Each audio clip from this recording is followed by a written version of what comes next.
Hello दोस्तों, स्वागत है आप सभी के अपने चैनल जेएमएस स्टडी एक्सप्रेस में। तो दोस्तों, आप लोग पिछले वीडियो में प्रोबेबिलिटी का सेट लगा चुके हैं और आज इस वीडियो में रियल नंबर यानी वास्तविक संख्या का ऑब्जेक्टिव क्वेश्चन को हम लोग देखेंगे। तो दोस्त, यह वास्तविक संख्या जो है एग्जाम में उसे बहुत इंपॉर्टेंट है। यह 8 क्वेश्चन 9 क्वेश्चन सिर्फ और सिर्फ ऑब्जेक्टिव क्वेश्चन में पूछ देता है। ठीक है, तो एकदम ध्यान से और मन से प्रैक्टिस करते चलिए। तो आइए वीडियो को शुरू करते हैं। 1 नंबर क्वेश्चन कह रहा है कि सअभाज्य संख्याओं का मस होता है। तो सअभाज्य संख्याओं का मस हमेशा 1 होता है। परिभाषा होता है कि 2 या 2 से अधिक संख्या जिनके बीच का मस 1 हो उसे सअभाज्य संख्या कहते हैं। यह परिभाषा ही है, इसको ध्यान में रखिएगा। मतलब 2 संख्या दिया रहेगा, उसका उभयनिष्ठ गुणनखंड 1 होना चाहिए, तो वह संख्या क्या हो जाएगा? सअभाज्य संख्या हो जाएगा। ठीक है, तो इस तरह से सअभाज्य संख्याओं का मसा कितना हो जाएगा? 1 हो जाएगा। यानी ऑप्शन नंबर ए इस क्वेश्चन का राइट आंसर निकलेगा। 2 नंबर में देखिए, 2 नंबर में कह रहा है कि 2 संख्याओं का गुणनफल दिया है 2166 और उनका मसा दिया है 19, तो उनका लसा क्या होगा? तो देखिए, आप पढ़े होंगे वास्तविक संख्या, उस घड़ी आपको सर बताए होंगे कि 2 संख्याओं का गुणनफल बराबर होता है लसा गुना मसा। ये फॉर्मूला आप जानते हैं। तो देखिए, यहां नहीं जानते हैं तो लिख लीजिए। यहां 2 संख्याओं का गुणनफल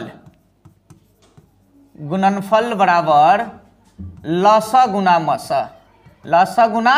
मसा होता है। कभी काल क्या करता है कि लसा और मसा दे देता है और गुणनफल पूछ देगा, तो आराम से गुना करके निकाल देंगे। और कभी काल कहता है कि 2 संख्याओं का गुणनफल दे दिया रहेगा और इसमें से कोई एक, यानी लसा दे देगा तो मसा पूछेगा, या मसा देगा तो लसा पूछेगा। तो क्या करना है? 2 संख्याओं के गुणनफल में इसमें से किसी एक का मान पूछेगा तो उससे भाग दे देना है। ठीक है ना? तो यहाँ यही बात कह रहा है। यहाँ कह रहा है 2 संख्याओं का गुणनफल दिया है। देखिए, 2 संख्या का गुणनफल कितना दिया है? 2166 और बट्टा में कितना हो जाएगा? तो मसा वाला भाग हो जाएगा, तो 19 हो जाएगा। तो अब लसा निकल जाएगा। अब इसी को काट दीजिए, जो आएगा आंसर हो जाएगा। तो चलिए इसको हम काटते हैं। ठीक है, देखिए 19 से कम 19 2 21 होता है, तो 2 आया, 2 पर 6 आएगा तो 26। 19 से कम 19। अब हाथ में 7 आया, 19 चौक 76, यानी इसका क्या निकल गया? 114 इस क्वेश्चन का राइट आंसर निकल गया। मतलब लसा कितना निकल जाएगा? 114 है ऑप्शन में। ऑप्शन नंबर बी इस क्वेश्चन का राइट आंसर निकलेगा। ठीक है, आइए 3 नंबर क्वेश्चन को देखिए आप। 3 नंबर में कह रहा है, 3 नंबर में कि ए बराबर इतना दिया है, बी बराबर इतना दिया है, तो ए और बी लसा ए बी निकालना है। मतलब इसका लसा निकालना है। ठीक है, यानी लसा निकालना है। तो अब क्या कीजिएगा? उभयनिष्ठ गुणनखंड देखिए, तो 2 इसमें है, 2 इसमें भी, 2 इसमें भी। ठीक है, लेकिन इसमें 2 पर पावर 2 है, 2 पर पावर 4 है, तो सबसे 2 में 2 जो मिला है, बेस जो मिला है, उसमें सबसे बड़ा पावर वाला को पहले छांट लीजिए। तो पावर देखिए, सबसे बड़ा 2 पर पावर 4 है, तो इसको छांट लीजिए, 2 पर पावर 4 हो गया। उसके बाद 3 यहां भी, 3 इसमें नहीं है, तो 3 को भी लिख दीजिए। उसके बाद 5 यहां भी, 5 यहां भी, 5 को भी लिख दीजिए। और 7 इसमें नहीं है, इसमें है, इसमें नहीं है, मतलब 7 को भी लिख देंगे। तो देखिए, यही हो गया क्या? लसा आपका निकल गया। देखिए, लसा क्या होता है? तो लसा होता है कि जो भी अभाज्य गुणनखंड आप निकालिएगा, तो पावर सबसे बड़ा और सभी में कॉमन हो या ना हो, सबका गुना करेंगे। तो यहां देखिए, तो यहाँ 2 और 2 मिल रहा था, लेकिन पावर 2 पर पावर 2 और 2 पर पावर 4 में 2 पर पावर 4 बड़ा है, तो लिख दिए। उसके बाद यहां देखिए, 3 इसमें है, 3 इसमें नहीं है, उसको भी लिख देंगे। 5 इसमें है, इसमें भी है, उसको भी लिख दिए। और 7 यहाँ है, यहाँ नहीं है, मतलब 7 को भी लिख देंगे। यही आंसर निकलेगा। गुना कीजिए, तो यहाँ 16 गुना 3 गुना 5 गुना में 7, तो 16 5 80 और 80 में गुना कर देंगे 17 से, 21 से। 8 दूनी 16, 8 एकम 8, 8 दूना 16, यानी 1680 इस क्वेश्चन का राइट आंसर निकलेगा। 1680 है, 1680 ऑप्शन नंबर बी में दिया है, तो इस क्वेश्चन का आंसर ऑप्शन नंबर बी हो जाएगा। अब ध्यान से इसका सॉल्यूशन कीजिएगा। ठीक है ना? चलिए, उसके बाद हम देखेंगे 4 नंबर क्वेश्चन को। 4 नंबर क्वेश्चन देखिए।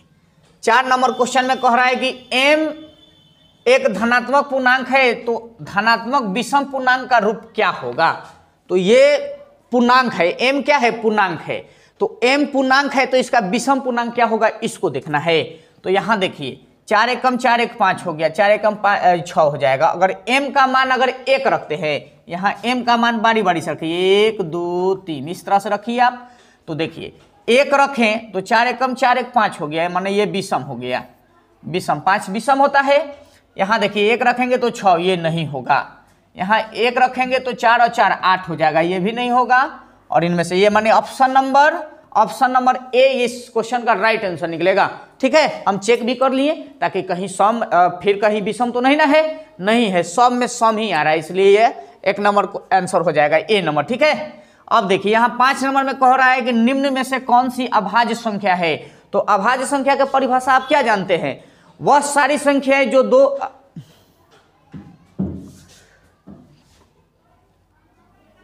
तो अभाज्य संख्या की परिभाषा आप क्या जानते हैं जी? तो वह सारी संख्याएं जो एक और स्वयं के सिवा किसी दूसरी संख्या से विभाजित नहीं हो, उसे क्या कहेंगे? अभाज्य संख्या कहेंगे। यानी अभाज्य संख्या हो गया। तो देखिए 35 7 से कटने वाला है, 56 कटने वाला है, 8 7 56 कट जाएगा, 9 3 27 कट जाएगा, मतलब ये तीनों नहीं होगा, ये तीनों नहीं होगा, ये तो भाज्य हो गया। तो अभाज्य में कौन हो गया? 13 होता है।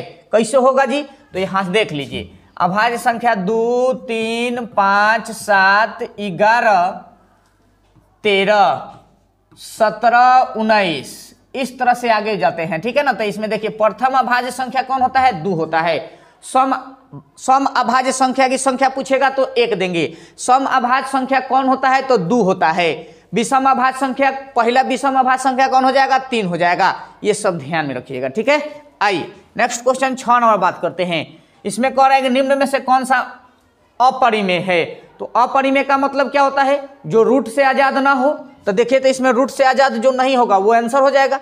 तो ये रूट 17, तो रूट 17 का पूर्ण रूप से वर्गमूल नहीं निकलेगा, इसका 100 10 निकल जाएगा, 100 का वर्गमूल 10 निकलता है, इसलिए ये नहीं होगा। 4 का 2 होता है, इसलिए ये भी नहीं होगा। और यहाँ देखिए 16 का 4 हो जाएगा प्लस 25 का 5 हो जाएगा 9, ये भी नहीं होगा। तो होगा कौन? Root under 17। Option number A इस क्वेश्चन का राइट आंसर निकलेगा। 7 नंबर क्वेश्चन में कह रहा है कि 144 का अभाज्य गुणनखंड में 2 के घातांक के रूप में लिखिए।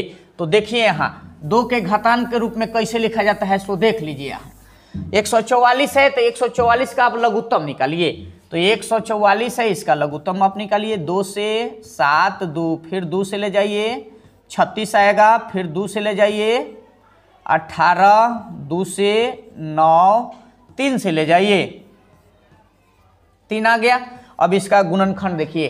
तो देखिए तो यहाँ 2 कै गो है? 1 2 3 4, तो 2 पर पावर 4 और गुना 3 कै गो है? 3 पर पावर 2 गो है, तो 3 पर पावर 2 रख देते हैं, है ना। तो यहाँ से आपसे क्या पूछा है कि 144 के अभाज्य गुणनखंड में 2 के घातांक कितना होगा। तो 2 के घातांक कितना देंगे जी आंसर? 4 दे देंगे। यानी ऑप्शन नंबर बी इस क्वेश्चन का राइट आंसर निकलेगा। आइए 8 नंबर में कह रहा है कि निम्नलिखित में से कौन सा अपरिमेय संख्या है। तो अपरिमेय संख्या जो रूट से पूरी तरह आजाद हो जाए और p बटा q के रूप में हो और q नॉट इक्वल टू 0 हो, वह संख्या कहलाता है परिमेय संख्या कहलाता है। तो यहां से देखिए 1 का वर्गमूल निकालेंगे तो 1 आएगा, 144 का वर्गमूल निकालिएगा तो 12 निकलेगा। ठीक है, तो यह तो हो गया परिमेय, यहीं से निकल गया। ठीक है, परिमेय पहला ही ऑप्शन में परिमेय दिया है, इसलिए यही आंसर हो जाएगा। ठीक है, बाकी सब ऑप्शन नहीं कटेगा। यहाँ देखिए 50 का नहीं निकलेगा, पूर्ण रूप से नहीं निकलेगा, इसका भी नहीं निकलेगा, इसका भी नहीं निकलेगा, मतलब ऑप्शन नंबर ए इस क्वेश्चन का राइट आंसर निकलेगा। आइए नेक्स्ट को देखते हैं। नेक्स्ट हम देखते हैं 9 नंबर। 9 नंबर क्वेश्चन को आप ढंग से देखिए। 9 नंबर में निम्नलिखित में से कौन सा अभाज्य संख्या है। तो अभी देखिए, अभी हम बताए हैं ना कि अभाज्य संख्या कौन होगा। तो अभाज्य संख्या वह होगा ना जो किसी से न कटे, एक और स्वयं के सिवा किसी से नहीं कटे। तो देखिए तो ये 91 कट जाएगा, 13 91 होता है, मतलब ये नहीं होगा। 213 ये 3 से कट जाएगा, इसलिए ये भी नहीं होगा। 41 किसी से नहीं कटेगा, बाकी ये भी कटेगा। तो 41 किसी से नहीं कटेगा, मतलब ऑप्शन नंबर सी आंसर हो जाएगा, है ना। किसी से नहीं कटने वाला, एक और स्वयं के सिवा किसी से नहीं कटने वाला हो, वही अभाज्य संख्या कहलाएगा। सिंपल सी लॉजिक समझिएगा। ठीक है, आइए 10 नंबर क्वेश्चन को देखिए, इसमें कह रहा है कि किसका दशमलव प्रसार अशांत होगा।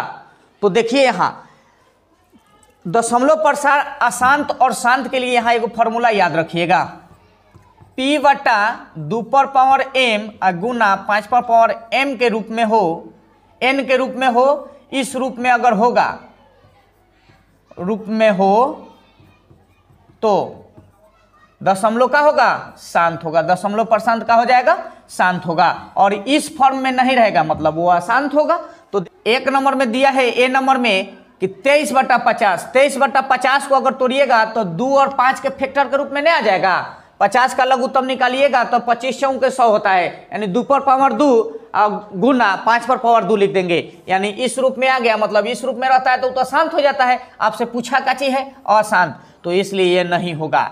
यहां देखिए 243 जो होगा, 243 का 2 और 5 के फैक्टर में आप नहीं तोड़ सकते हैं, इसलिए यह अशांत होगा, यानी ऑप्शन नंबर बी इस क्वेश्चन का राइट आंसर निकलेगा।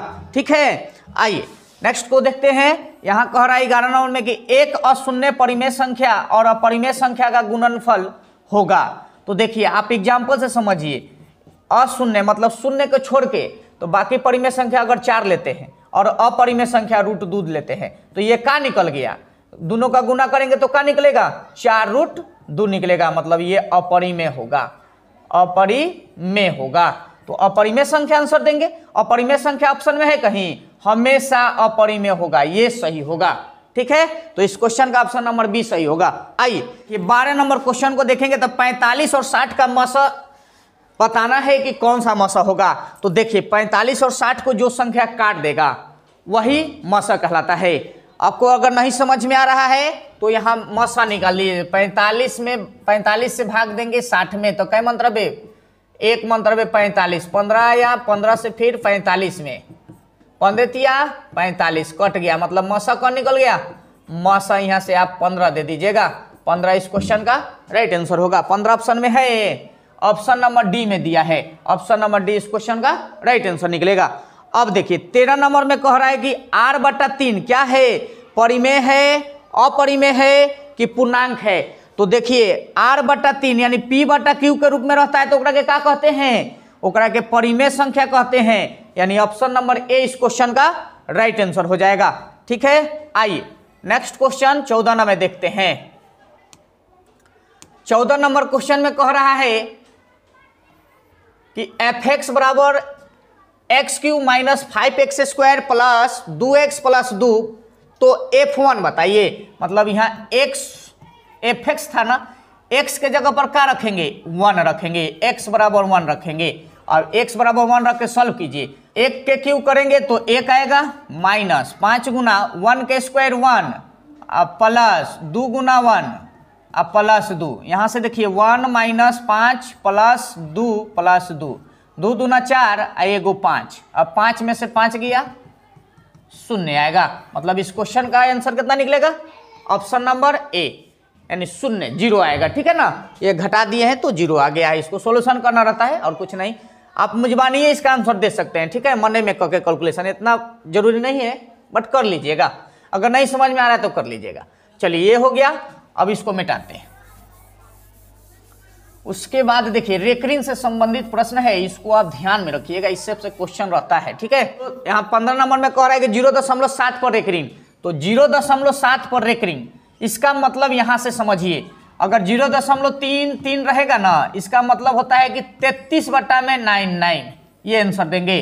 उसी तरह से अगर 2 3 1 रहेगा, इस पर अगर 3 गो रेकरिंग रहेगा तो इस तरह का मतलब होता है 2 3 1, अब बटा में देखिए 3 पर रेकरिंग, 3 गो पर रेकरिंग है तो 3 गो 9, यहाँ देखिए 2 गो पर रेकरिंग था ना, 3 पर रेकरिंग था इसलिए 2 गो 9, यहाँ देखिए बट्टा में अगर इसको करेंगे, इसको अगर सोल्यूशन करेंगे तो 7 बट्टा 9 का है तो 1 गो पर, यानी सिर्फ और सिर्फ 7 पर रेकरिंग है, 1 पर रेकरिंग है इसलिए बट्टा में 1, 2 पर रेकरिंग रहता था बट्टा में 2 गो 9, 3 पर रेकरिंग रहता था बट्टा में 3 गो 9, यहाँ 1 गो पर रेकरिंग है इसलिए बट्टा में 1 गो 9 आएगा। ठीक है, तो ये 7 बट्टा 9 इसका आंसर होगा, कौन सा है, ऑप्शन नंबर ए ही में दे दिया है, इस क्वेश्चन का आंसर हो गया। अब यहाँ देखिए 16 नंबर में देखिए 8 पर पावर 0 गुना 2 पर पावर 0 दिया है, इसका मान क्या होगा ये निकालना है। तो x पर पावर 0 बराबर फॉर्मूला आप 1 जानते हैं, तो x पर पावर 0 गुना y पर पावर 0 दिया रहे तो इसका भी मान 1 गुना 1 होगा, बराबर में 1 है निकलेगा। मतलब इस क्वेश्चन का option number B right answer होगा। ठीक है, किसी भी संख्या या अंक के ऊपर अगर पावर 0 हो मतलब उसका मान कितना निकलेगा, 1 निकलेगा। आइए नेक्स्ट क्वेश्चन की ओर चलते हैं। 17 नंबर 17 में कह रहा है, यहां 17 में कह रहा है कि a और b अभाज्य संख्या है तो a और b का लसा कितना होगा, तो a गुना b होगा। मान लीजिए अभाज्य संख्या 2 3 5 7 इस तरह से दिया है, तो ये दो को संख्या किसी दो को ले लीजिए, तो दोनों को लेंगे, इसका लसा निकालना है, इसका लघुत्तम किसका, 2 और 3 का लघुत्तम कितना होगा, 6 होगा। मतलब क्या समझ रहे हैं आप, 2 और 3 में गुना कर रहे हैं तो 2 और 3 में गुना कर दिए मतलब 6 आंसर हो जाएगा।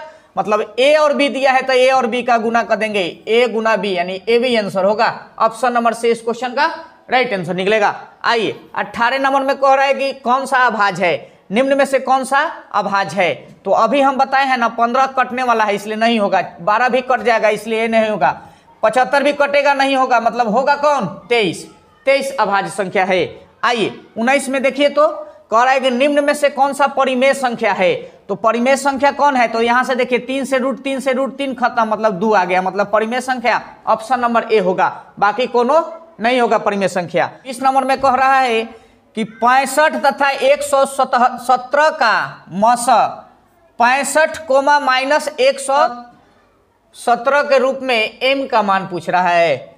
यहाँ टाइप इन मिस्टेक है मेरे दोस्त, इस क्वेश्चन का टाइप इन मिस्टेक है इसलिए यह नहीं होगा, यहां से यहां m होना चाहिए। अगर m होगा तो 65 माइनस m बराबर ये दोनों का मस तो 13 आ जाएगा, बराबर में 13।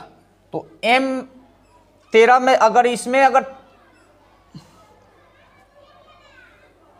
13 पचे 65 नहीं होगा, छोड़ दीजिए, ये क्वेश्चन ही गलत है। ठीक है, ये क्वेश्चन गलत है इसलिए इसको छोड़ दीजिए। आइए 21 नंबर को देखिए, कह रहा है कि 2 10 और 20 के लसा और मसा का अनुपात क्या होगा, तो इसका पहले लघुत्तम निकालिए, लघुत्तम निकालिएगा तो कितना आएगा, 20 आएगा, और उसके बाद लघुत्तम निकाल लिए तो उसके बाद महत्तम निकालिए यानी मसा निकालिए, तो इसका मसा निकालेंगे तो 2 आएगा, 2 लिख दिए, तो लस अनुपात मस, यह अनुपात पूछ रहा है, काट दीजिए 10:1, 10:1 इस क्वेश्चन का राइट आंसर निकलेगा। ऑप्शन में दिया है डी नंबर में, यानी ऑप्शन नंबर डी इस क्वेश्चन का राइट आंसर होगा। ठीक है, आइए नेक्स्ट क्वेश्चन को देखते हैं। 22 नंबर में कह रहा है कि सबसे छोटी भाज्य संख्या और सबसे छोटी अभाज्य संख्या का मौसा कितना होगा। तो देखिए सबसे छोटी भाज्य में बात किया जाएगा तो 4 6 8 इस तरह से जाता है, तो सबसे छोटा कौन हो गया, 4 हो गया। भाज्य में बात करेगा तो भाज्य में सबसे छोटा भाज्य संख्या कौन होता है, 4 होता है, तो 4 को लिख दिए। और अभाज्य संख्या की बात करेगा तो सबसे छोटा कौन, 2 होता है, तो 2 को लिख देंगे। और इस सब का क्या निकालना है, मौसा निकालना है, तो मौसा बराबर 2 आ जाएगा, यानी ऑप्शन में 2 दिखाई दे रहा है। ऑप्शन नंबर डी, इनमें से कोई नहीं, इनमें से कोई नहीं, ऑप्शन नंबर डी आंसर सही होगा। ठीक है, तो दोस्त इस तरह से हम लोग 22 तक क्वेश्चन को कर लिए, 22 तक ऑब्जेक्टिव क्वेश्चन को लगा लिए। ठीक है, तो आप लोग इस क्वेश्चन को ढंग से और जिस तरह से बेसिक पर हम ध्यान दिए हैं, बेसिक को बताए हैं, उस तरह से आप कॉपी में नोट आउट कीजिएगा और खूब मन से प्रैक्टिस कीजिएगा और सेट लगाते रहिए अब, और रिपीट कीजिए। अब नया कुछ नहीं पढ़ने के चक्कर में रहिएगा, अब रिपीट करिएगा तो वही जाके आप एग्जाम में लिख सकते हैं। नया कुछ नहीं पढ़िए, अब रिपीट कीजिए। ठीक है, तो दोस्त अगर ये वीडियो आपको अच्छा लगा है तो लाइक कीजिए और चैनल पर नए हैं तो चैनल को सब्सक्राइब कीजिए। तो मिलते हैं नेक्स्ट वीडियो में, तब तक के लिए जय हिंद।